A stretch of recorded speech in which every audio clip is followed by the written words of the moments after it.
Il est 8h, merci d'être avec nous ce matin. Tout de suite, premier rendez-vous avec l'actualité israélienne. Mais avant cela, nous retrouvons nos amis de Radio J à Paris et Ilana Ferradian.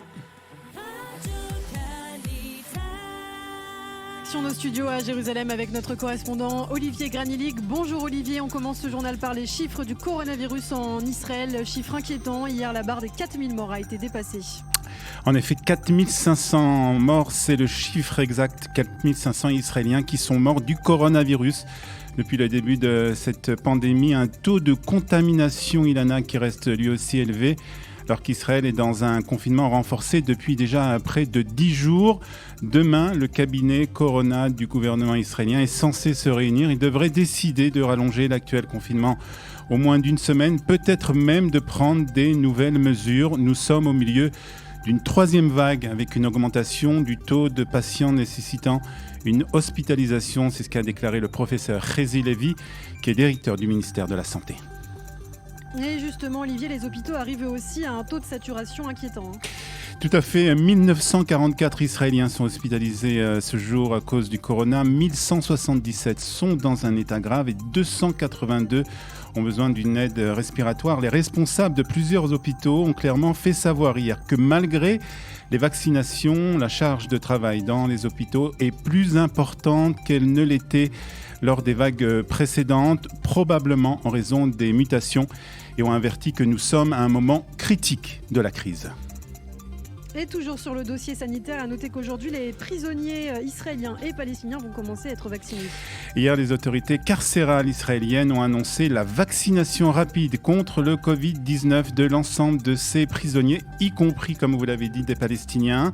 Après des demandes répétées de la justice et des responsables palestiniens, le ministre israélien de la Sécurité publique, Amir Ohana, avait suggéré il y a quelques jours que les prisonniers n'allaient pas être vaccinés contre le coronavirus. Ces propos avaient été critiqués par le procureur général Avichai Mendenblick, qui a jugé cette mesure illégale. Le ministre est donc revenu sur cette décision et la campagne de vaccination dans les prisons israéliennes devrait commencer aujourd'hui. Et dans le reste de l'actualité, Israël a par ailleurs un nouveau chef de la police, un poste qui était vacant depuis plus de 2 ans. Il s'appelle Kobi Shabtai, c'est le nom de ce nouveau chef de la police israélienne. Lors de la cérémonie d'intronisation qui a eu lieu hier, le ministre de la Sécurité intérieure, Amir Ohana, a affirmé que Shabtai était la personne la mieux placée pour restaurer la confiance du public dans la police. Kobi Shabtai a déclaré qu'il se concentrerait sur les crimes graves, la sécurité routière et sur la violence au sein des communautés arabes.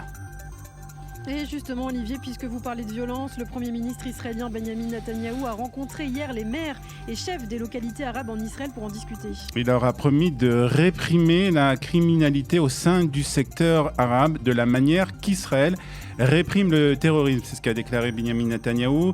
Il a également affirmé que qu'il y aura plus de ressources qui seront allouées pour combattre ce fléau qui ronge le secteur arabe, il faut bien le dire. Il a aussi annoncé la création de 9 nouveaux postes de police et la tenue de discussions avec les maires. Le président du comité national des chefs et des localités arabes en Israël, Moudar Younis, a lui affirmé que malgré les bonnes volontés du Premier ministre, les résultats sur le terrain étaient encore absents.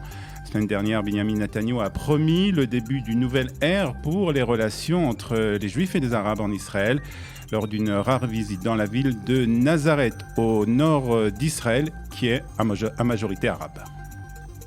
Et puis pour terminer, avant de clore ce journal, il a mis du temps à arriver, mais il est bel et bien là. L'hiver a commencé en Israël. En effet, on l'attendait depuis déjà plusieurs semaines. Il a fini par arriver. Baisse des températures, tempête, pluie diluvienne sur l'ensemble du pays au menu de la météo israélienne. Et ce sera pour les prochains jours aussi. Il a même commencé à neiger sur le Hermon. Mais personne ne peut vraiment profiter des pistes enneigées car le site au nord du pays est fermé au grand public pour cause du coronavirus.